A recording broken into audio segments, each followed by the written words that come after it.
Sesaat lagi kita ikuti majalah udara Sahabat Damai. Sahabat Damai, sahabatnya perdamaian. Assalamualaikum warahmatullahi wabarakatuh. Kembali bersama kita berdua, Sandy Badranaya dan rekan saya Anissa Nurdini dalam majalah udara Sahabat Damai, sahabatnya perdamaian. Apa kabar para sahabat damai semua? Rasanya udah lama ya kita nggak jumpa. Iya nih, rasanya udah lama banget. Padahal sebenarnya baru aja sih. Dalam perjumpaan kita kali ini, sampai 30 menit ke depan, kita bakal ngebahas tentang non-violence di sekolah. Alias non-kekerasan di sekolah. Kekerasan itu ternyata juga ada di sekolah loh. Sekarang marak banget kan tuh tawuran. Iya, dan gak hanya itu aja ya. Kekerasan itu bisa dalam berbagai bentuk lain. Misalnya dalam bentuk perkataan nih. Ada yang suka nyela teman-temannya sampai nangis nggak? Itu bentuk kekerasan loh. Iya, atau misalnya suka nyuekin temennya tuh dan minta teman-teman lainnya buat diemin temennya. Itu kekerasan loh. Kasian kan temennya yang didiemin aja. Nah, dalam episode kali ini kita bakal dengerin tentang apa itu kekerasan di sekolah dan gimana sih kita bisa mengurangi dan mengatasi itu. Jadi, ke sekolah itu nggak pakai takut. Ada nggak sih yang sempet takut ke sekolah karena teman-temannya galak? Hayo ngaku. Harusnya nggak boleh takut sih. Kan ada bapak atau ibu guru. Dan pentingnya lagi, teman-temannya nggak boleh dong bikin takut teman lainnya. Yuk kita langsung dengerin curcol dari Khairin aja tentang Say No to Bullying. Yeah! Di sekolahanku ada seorang anak yang bernama Erika. Dia baru masuk kelas 1 SMP.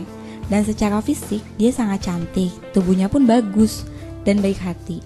Dia pun tidak sombong. Banyak kakak kelas dan teman-temannya yang menyukainya. Sehingga kakak kelas perempuan yang bernama Windy sirik kepadanya dan melabraknya. Pada saat pulang sekolah, Windy dan sekelompok teman-temannya menunggu Erika di tempat parkiran. Saat Erika datang, lalu salah satu temannya Windy menarik Erika ke sebuah tempat yang sepi. Dan di situ udah ada Windy dan teman-teman lainnya.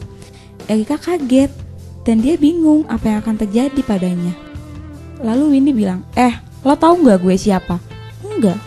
Lo harus tahu, gue tuh orang kaya, orang tercantik di sekolah ini.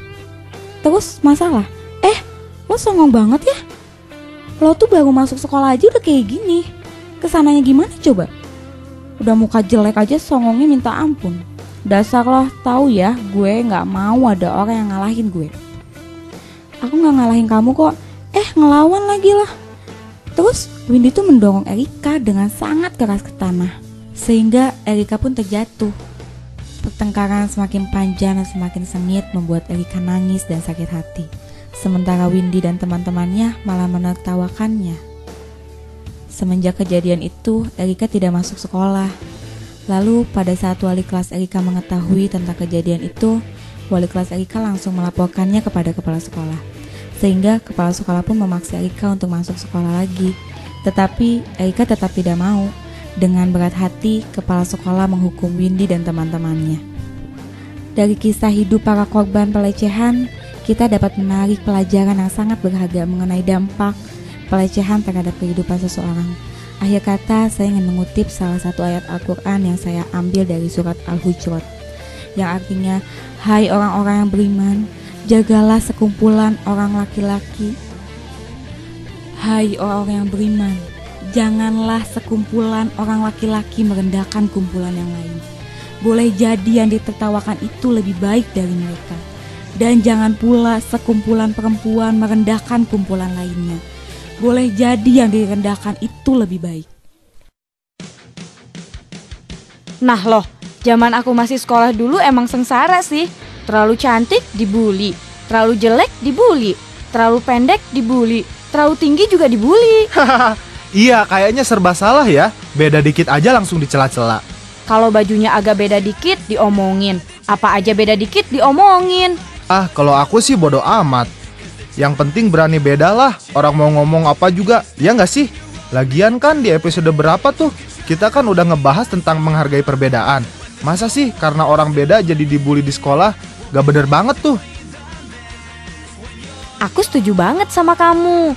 Tapi emang kadang-kadang masa-masa di sekolah itu bikin kita jadi super kuat ya, karena biasa dicela kanan kiri. Jadi buat para sahabat damai yang pernah dibully atau dicela sama kawan sekolahnya, jangan sampai takut ke sekolah dong kayak Erika. Bodoh amat lah, Kan kita ke sekolah untuk belajar biar pinter. Iya, dan yang kayak Windy, aduh, jangan dong. Ampun, kesian tahu adik kelasnya, padahal takut kesiangan tuh. Kalau mau saingan jangan gitu dong caranya ya. Kita hadapi aja deh orang-orang kayak Windy dengan senyum. Diiringi lagu Smash yuk, senyum semangat. Kita dengerin bareng-bareng habis ini. Hey, we back. Get back with us again.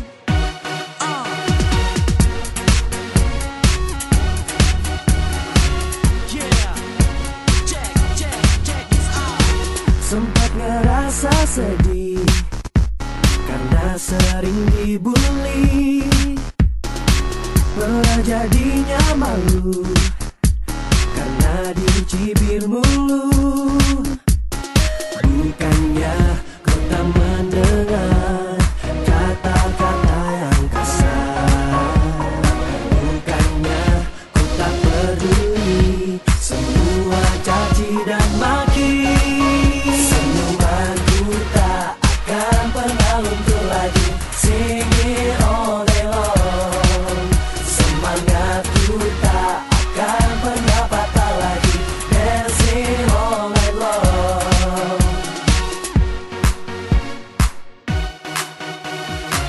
Gak ada lagi keki, ada kamu di hati. Hidup cuma sekali, marilah kita happy. Awalnya ku tak menyangka dapatkan senyum darimu. Akhirnya ku bahagia menari kita bersama. Senyumanku tak akan pernah luntur lagi. Sing it all day long. Semangatku tak akan pernah patah lagi. Dancing all night long. Dancing all night long. Dancing all night long.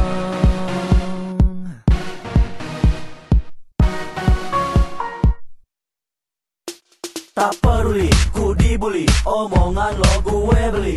Cacian lo gue cuci dengan senyuman prestasi. Tak pernah ku malu karena cibiranmu. Ku jadikan motivasi untuk maju. No more mellow, say no to galau. No more tears, say no to fear. Let's sing together all day long. Let's dance together all night long. Let's sing together all day long. Let's dance together all night long. Senyumanku tak akan pernah luntur lagi. Sing it all day long. Semangatku tak akan pernah patah lagi. Dancing all night long. Senyumanku tak akan pernah luntur lagi. Sing it all day long. Semangatku tak akan pernah patah lagi. 'Cause you bless me up.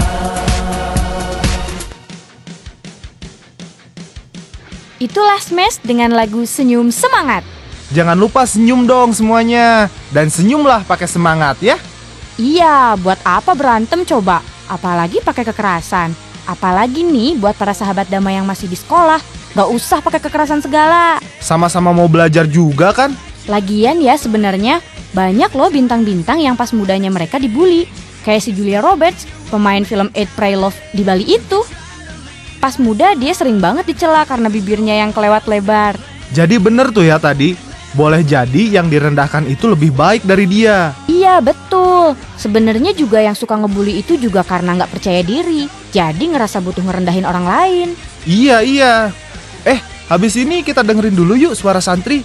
Gimana pendapat para santri tentang bully? Apa yang Anda ketahui tentang bullying? Bullying? Oh, menurut pendapat saya, bullying itu kekerasan, tapi kekerasannya tidak dalam hal fisik, tapi hanya itu menuju ke dalam batiniah. Biasanya itu bullying itu lebih susah disembuhin daripada yang biasanya kekerasan biasa. Soalnya menunjuknya itu ke dalam hati dan biasanya itu nggak bakal bisa sembuh kecuali ya kadang-kadang minta maaf. Kadang-kadang orang yang sendiri yang melakukannya itu minta maaf kepada kita, tapi itu juga jarang sih sembuhnya. Apa yang Anda ketahui tentang bullying? Bullying itu sama aja sama kekerasan, pelecehan, tapi bisa berupa fisik, bisa berupa mental. Jadi prosesnya itu tidak langsung, biasanya hari-hari gitu tuh, berhari-hari gitu, tapi tidak secara langsung, terus tidak langsung menyakiti orang lain itu secara sedikit-sedikit, tapi itu berupa pelecehan, tapi tidak berupa fisik atau non fisik. Oke, terima kasih atas pendapatnya. Itulah Anis yang sudah ngewawancarain kawan-kawannya di Cirebon mengenai apa itu bullying. Ternyata kawan-kawan pesantren itu tahu ya apa itu bullying. Waduh, mudah-mudahan itu bukan karena mereka punya pengalaman pribadi ya. Iya, tapi karena mereka pengetahuannya luas. Kayaknya sih pastinya karena mereka pengetahuannya luas kok. Tapi kalau ada yang pernah ngerasa dibully, jangan sungkan-sungkan untuk langsung lapor ke guru atau wali kelas masing-masing. Gak usah malu. Bener, langsung aduin. Dan jangan lawan kekerasan dengan kekerasan, betul nggak? Iya, kayak 2 SMA negeri di Jakarta Selatan tuh, yang kerjanya berantem melulu. Tiap kali aku dengar berita tentang mereka, kayaknya sedih banget. Dua-duanya sekolah unggulan, anaknya pinter-pinter, tapi kok malah menggunakan kekerasan gitu sih? Sekarang sih katanya mereka udah berbaikan kok. Amin, amin. Habis ini kita dengerin juga ya pelaku bullying yang kena hukuman. Dan hukumannya cukup unik nih. Yuk dengerin bareng-bareng di feature berikut ini. Oke, silakan. Mama Puji saya candang aja. Aku pertama sih, aku benar-benar blank, nggak tahu apa-apa di sini kan. Aku nggak tahu panti jompo itu kayak gimana, pernah dengar tapi nggak tahu gimana kegiatannya. Terus aku terjun langsung sini, terus ya aku belajar banyak. Sebut saja ia Andi. Ia salah satu siswa SMA Seruni Don Bosco yang terbukti melakukan kekerasan terhadap adik kelasnya. Perbuatannya harus ia tebus dengan melakukan bakti sosial di Panti Wereda Amelia, Ciputat, Tangerang Selatan. Saya datang itu pulang sekolah.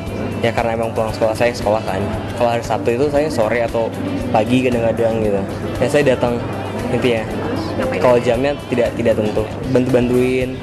Kalau misalnya saya datang jam 3 tuh, saya biasanya nunggu sampai oma-oma 5:30 harus makan, saya suapin, baru istirahat, dorong. Terus kalau misalnya ada lantai-lantai yang kotor kan, debu kan licin gitu. Dan takut oma-oma jatuh, kita sapu, lap-lap kaca. 3 pekan, Andi tekun belajar banyak hal dari para sesepuh penghuni panti itu. Selama di sini ya, titik balik saya tuh pas abis kejadian itu soalnya. Jadi begitu saya tahu, oh ini salah, harusnya saya nggak gini, ya saya menerima segala ini aja, bayaran yang harga yang harus saya bayar gitu. Kamu anggap ini sebagai apa kegiatan? Ini sebagai pelajaran terus dari Tuhan buat saya supaya lebih baik lagi, supaya menjadi manusia yang lebih berguna bagi sama. Aku udah belajar deh apa ya? Harus penuh hati sih kalau misalnya ngelakuin segala macam sama oma.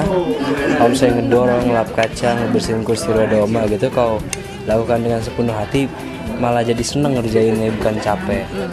Terus kita juga jadi lebih sayang sama orang tua. Terus oma juga berbagi pengalaman yang seru-seru, yang bermanfaat, kayak oma dulu kayak gimana, pelajaran-pelajaran hidup. Yang ini Budi, bukan nama sebenarnya. Ia kembarannya Andi. Berada di antara lansia membuatnya belajar sabar dan berusaha memahami orang lain.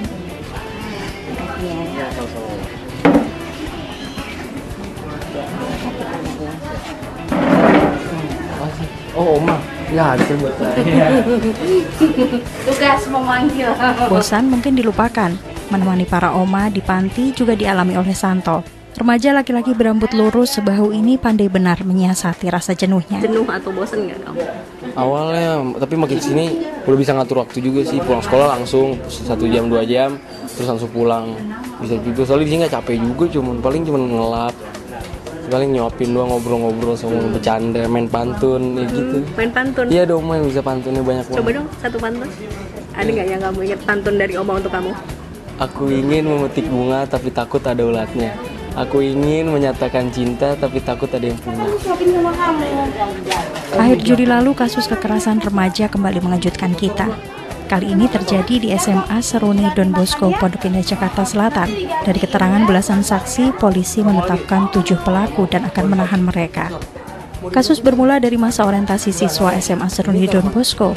Siswa berinisial A yang menjadi korban ini mengaku dipukul dan disundut rokok oleh kakak kelasnya lepas jam sekolah. Hingga akhirnya 25 Juli orang tua korban melapor ke Polres Jakarta Selatan. Sementara orang tua korban lainnya memutuskan untuk memaafkan pelaku dan meminta bentuk hukuman lain. Ini diamini Penasihat Komisi Perlindungan Anak Indonesia, Seto Mulyadi. Kita harus tahu hukum psikologi ya, bahwa kekerasan tidak harus dilawan dengan kekerasan. Justru mereka disadarkan, itu akan jauh lebih efektif. Coba kita lihat, ujian dari para oma kan hebat sekali kan. Di balik itu mereka adalah dua ini paling keras loh, menyundut rokok, memukul, membenturkan kepala. Tapi kok tiba-tiba berubah menjadi seperti ini kan, itulah sebetulnya naluri setiap anak, pada dasarnya baik. Kak Seto menambahkan pihaknya dan sejumlah lembaga terkait akan tetap mengawasi mereka pasca pembelajaran di rumah lansia. Karena kenalan dia, kenalan saya. 3 pekan berlalu, kehadiran 7 siswa SMA Don Bosco ini menimbulkan kesan indah bagi seluruh penghuni panti. Satu di antaranya Oma Hendrawati Wijaya. Mereka itu berkesan di hati Oma. Kenapa? Menyenangkan gitu, mereka sopan gitu ya.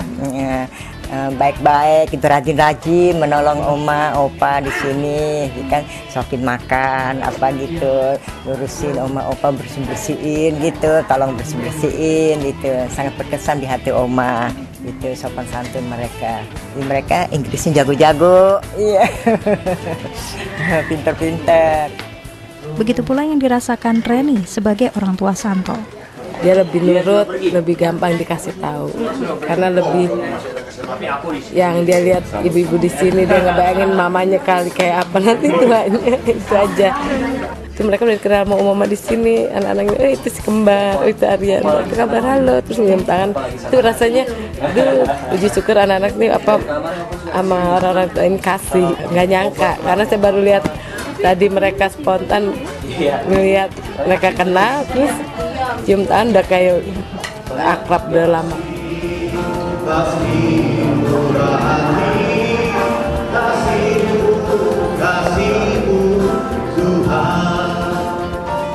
Di panti inilah mereka menjalani sanksi, menempa nurani, seperti yang dituturkan Budi, Santo, dan Andi. Dari sendok per sendok kamu nyuapin Oma, kamu harus telaten tadi milihin batang dengan daun. Iya. Apa sih yang kamu dapetin sebetulnya dari pelajaran Oma? Sabar. Terus abis itu ngedengerin Oma butuhnya apa. Terus abis itu buat ngerawat nanti, soalnya kan pasti mama saya juga itu ya. Belajar banyak sih, mesti teliti, mesti sabar, mesti sopan. Sama lebih mikirnya 2 kali 3 kali lagi kalau ngapain. Untuk kan apa nih mikir 2-3 kali? Ya misalnya mau ngelakuin ini, mikir lagi dulu. Itu religiusnya itu apa, agamanya, maksudnya ketuhannya itu jadi lebih dibuat kayak ngebuka mata lah. Tuhan tuh nomor 1. Kayak gitu, jadi kayak yang ngomong tadi itu yang Tuhan harus dicintain. Nah dari situ udah mulai nyadar kalau harus jadi lebih baik lagi.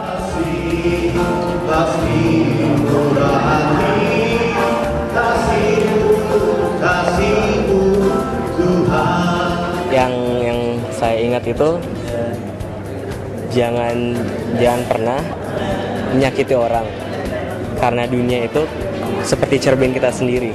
Artinya kalau misalnya kita berbuat baik pada orang, ntar dia akan berbuat baik pada kita. Kalau kita berbuat jahat, ntar kita akan ngelihat keburukan diri kita sendiri dari dia secara tidak langsung.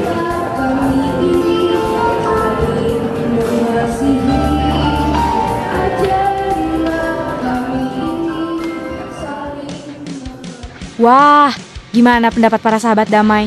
Jadi, sebagai bentuk hukuman anak-anak yang melakukan bullying, mereka diminta bersukarela di panti Breda. Jadi mereka lebih sensitif juga ya. Dan jadi lebih ngeluarin sisi sayangnya ketimbang kekerasan. Menurut aku hukumannya itu bagus banget loh. Itu ngajarin anak-anak yang pernah melakukan kekerasan untuk jadi lebih lembut dan halus. Tuh kan, kekerasan gak mesti dilawan dengan kekerasan. Hayo para sahabat damai, pernah punya pengalaman yang serupa nggak? Di mana kalian pernah dibully atau bahkan ngebully temennya sendiri? Yang pernah ngebully nih, kenapa sih kamu melakukan kekerasan terhadap teman lain? Coba yuk kita renungin bareng-bareng biar tahu sebenarnya kenapa nih kalian tergoda untuk melakukan tindak kekerasan ke temannya. Sambil ngerenungin, kita denger iklan layanan masyarakat yang satu ini yuk. Terus langsung kita lanjutin ngobrol dengan Kiai Haji Hussein Muhammad dari Komnas Perempuan tentang maraknya budaya kekerasan. seagama dengan warga Jakarta Pusat. Ah, kenapa sih orang-orang ini? Ada apa sih? Pagi-pagi udah ngomel-ngomel. Itu tuh, lihat berita isinya bentrok melulu. Kenapa sih orang tuh hobi banget mempersoalkan perbedaan? Beda agama, berantem. Beda suku, berantem. Nggak bisa damai apa? Itulah akibatnya kalau melihat pakai kacamata kuda. Kenapa jadi bawa-bawa kacamata kuda? Itu cuman istilah. Maksudnya, kita nggak boleh ngelihat sesuatu cuman dari satu sudut pandang aja. Biar penilaiannya objektif dan nggak jadi salah paham yang bisa memicu perselisihan seperti yang tadi kamu lihat di TV. Oh, gitu. Bilang dong dari tadi. Perbedaan adalah anugerah dari Tuhan yang patut kita syukuri. Hargai dan hormati perbedaan untuk terciptanya perdamaian. Iklan layanan masyarakat ini dipersembahkan oleh Search for Common Ground Indonesia. Baik Kang Hussein, akhir-akhir ini banyak sekali aksi-aksi kekerasan yang terjadi dan beberapa bulan lalu bahkan tawuran pelajar, mahasiswa dan sebagainya marak terjadi di Indonesia. Menurut Kang Hussein sendiri, apa yang melatar belakangi aktivitas itu terjadi? Ya, Assalamualaikum warahmatullahi wabarakatuh. Saya kira menarik ya pertanyaan ini. Saya biasanya menjawabnya mungkin sederhana saja. Masyarakat Indonesia lagi pusing. Banyak urusan gitu. Kalau orang lagi pusing, nggak punya duit misalnya kan, maka apalagi orang-orang tua ya, yang punya anak banyak, kemudian dipecat, nggak dapat pekerjaan, jadi pusing aja. Biasanya lalu melampiaskan pusingnya itu, marahnya itu pada orang-orang yang kira-kira dianggap lemah lah. Jadi misalnya kekerasan dalam rumah tangga, ya istrinya, ya mungkin anaknya gitu kan. Bahkan kadang-kadang juga tidak sadar lagi, melampiaskannya juga sampai emosi seksualnya juga tinggi, lalu apa yang ada di situ tidak lagi sadar bahwa itu adalah keluarganya dan sebagainya. Jadi ini masyarakat yang lagi sakit, lagi pusing, begitu. Ya itu yang sederhananya ya. Saya kira itu. Sebetulnya agak senang ya, banyak sekali pengajian-pengajian, zikir itu walaupun mungkin pada tingkat intelektual sih sepertinya nggak ada manfaat yang produktif bagi pemikiran, tetapi itu merupakan jalan keluar untuk mengobati kesusahan dan tentu saja ada harapan-harapan yang mungkin terbuka sampai apa yang menjadi pusing menghadapi kehidupan itu lalu ditemukan jawabannya di pengajian atau zikir. Saya kira itu obat yang baik sekali ya kalau bisa terus-menerus intensif betul untuk zikir, untuk mendengarkan pejalan-pejalan yang baik gitu kan. Jadi itu salah satu jalan bagi masyarakat, meskipun menurut saya memang belum cukup mendasar ya. Kalau mendasarnya kan ini pemerintah ya harus membuka lapangan kerja yang luas ya, disejahterakan rakyatnya gitu dengan menyediakan fasilitas-fasilitas dan sebagainya. Saya kira itu akan lebih baik. Kalau untuk generasi muda sendiri Kang, kira-kira apa ya selain zikir tadi, apa yang harus diberikan kepada anak-anak muda, kepada pelajar sehingga dia bisa mengalihkan aktivitas tawurannya dan sebagainya? Ya pada masa remaja ini kan orang yang atau manusia yang sedang mencari identitas diri ya, dan memerlukan perhatian dari orang lain, terutama dari orang tuanya begitu. Dan banyak sekali keinginannya. Sebetulnya kreatif ya, sebetulnya kita harus melihatnya mereka sedang mencari jati diri dengan potensi yang begitu banyak. Maka yang lembaga-lembaga sekolah, madrasah, pesantren itu saya kira perlu menyediakan ruang ya, apakah ruang seni, ruang olahraga, ruang kreativitas dan sebagainya. Saya kira itu akan bisa mengalihkan para pemuda, remaja dari sesuatu yang enak tapi tidak bermanfaat. ada yang enak, yang menyenangkan, tapi juga bermanfaat bagi masa depan dia. Yang terakhir Kang Husein sebagai seorang, kalau boleh saya bilang sebagai seorang pemuka agama, kita akan ngomongin tentang perspektif agama, yaitu agama Islam. Bagaimana sih sebenarnya ajaran Islam dalam mengelola emosi sehingga itu tidak terekspresikan dalam bentuk kekerasan? Ya, Nabi itu pernah ditanya, Nabi bagaimana ajarkan kepada saya sesuatu yang bisa membuat saya bahagia, kalau di akhirat masuk surga. Nabi sangat sederhana sekali menjawabnya, la taghdab, la taghdab, la taghdab. Jangan marah, jangan marah. Artinya kendalikanlah marah itu. Sebab disitulah pusat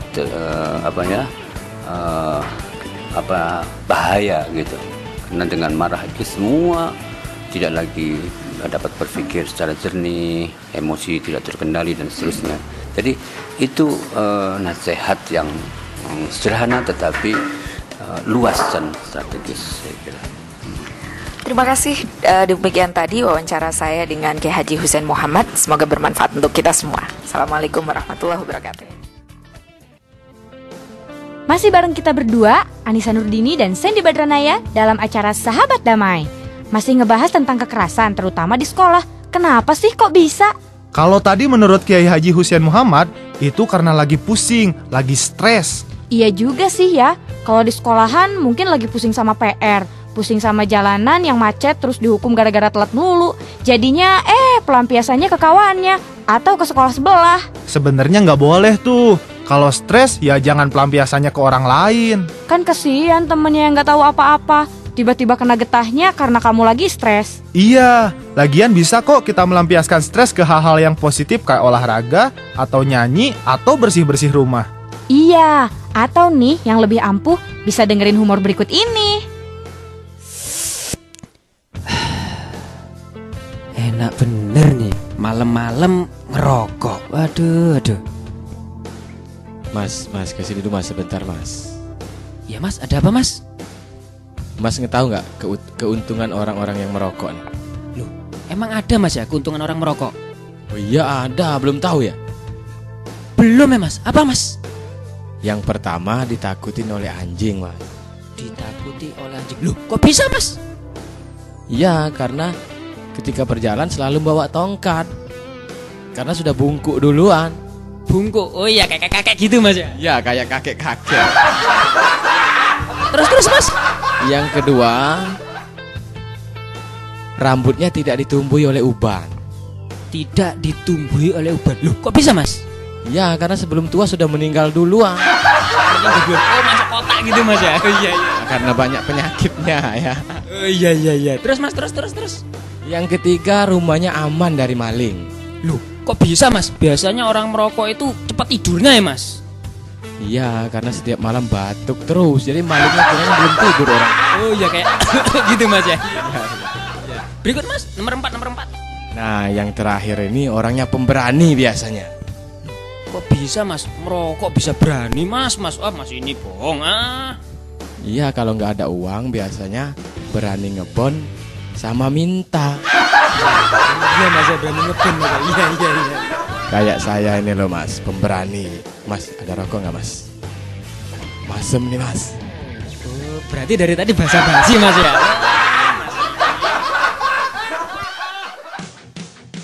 Udah nggak stres kan denger humor tadi? Karena udah nggak stres, jadinya jangan ngebully kawannya ya. Atau misalnya nggak pede, atau habis dimarahin orang tua, atau ngerasa iri.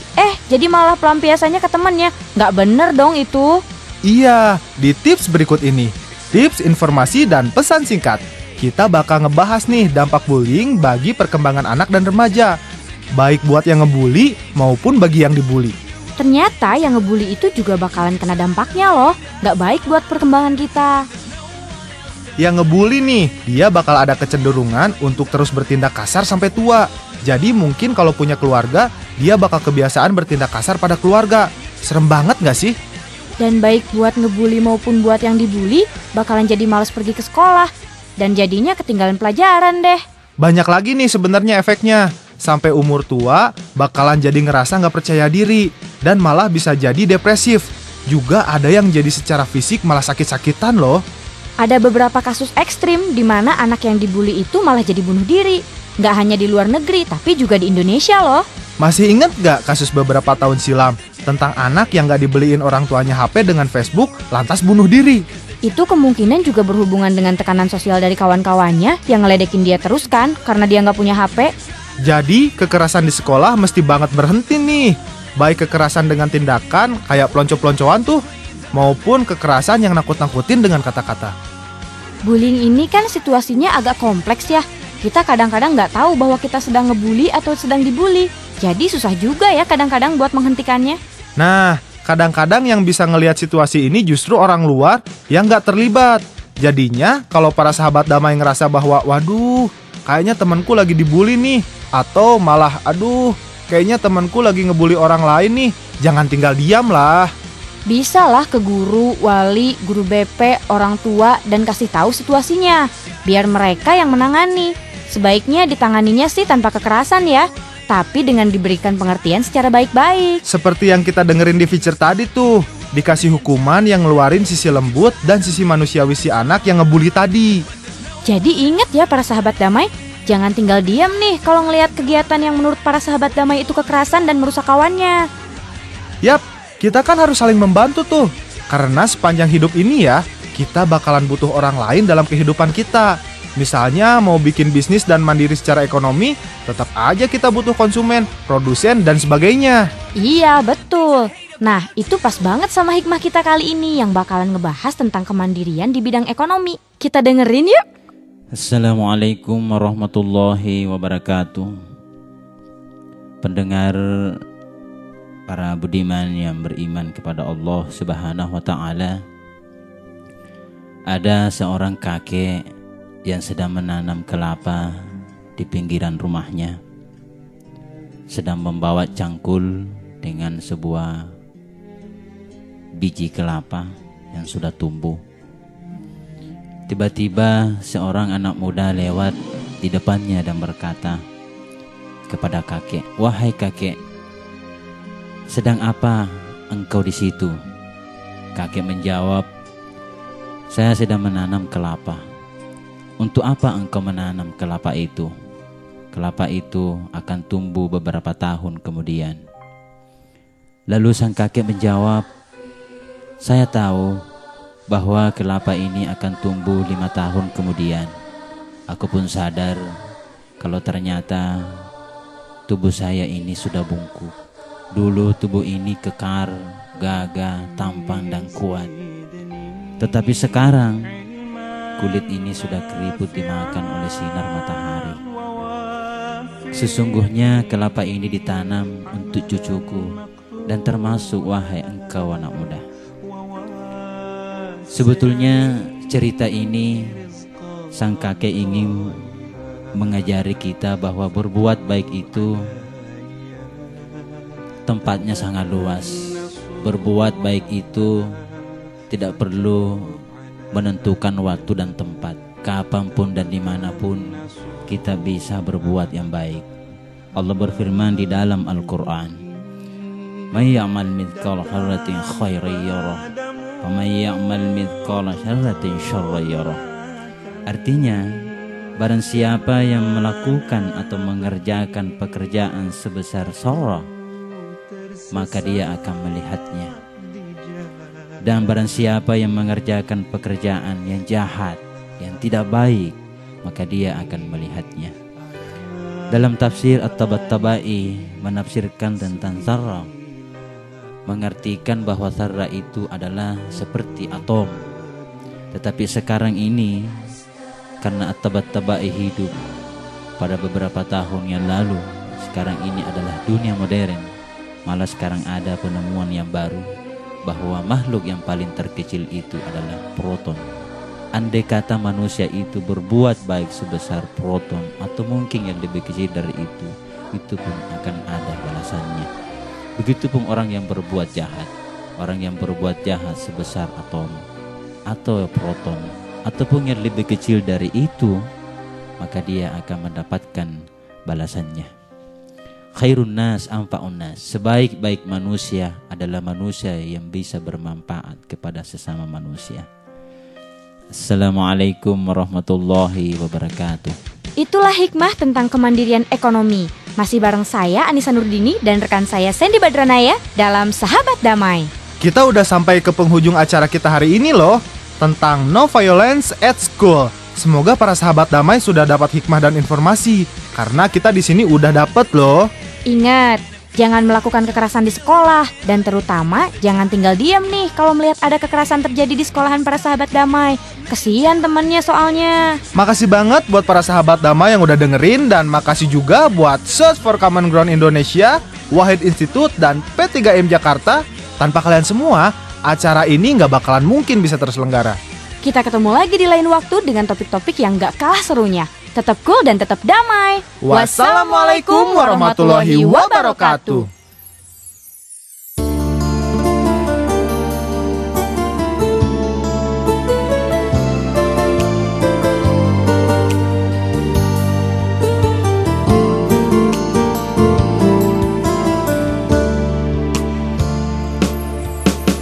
Manusia terlahir dengan derajat yang sama, semua menghamba pada Yang Maha Kuasa. Walau berbeda bangsa, agama dan budaya, tetapi kita sama di hadapannya.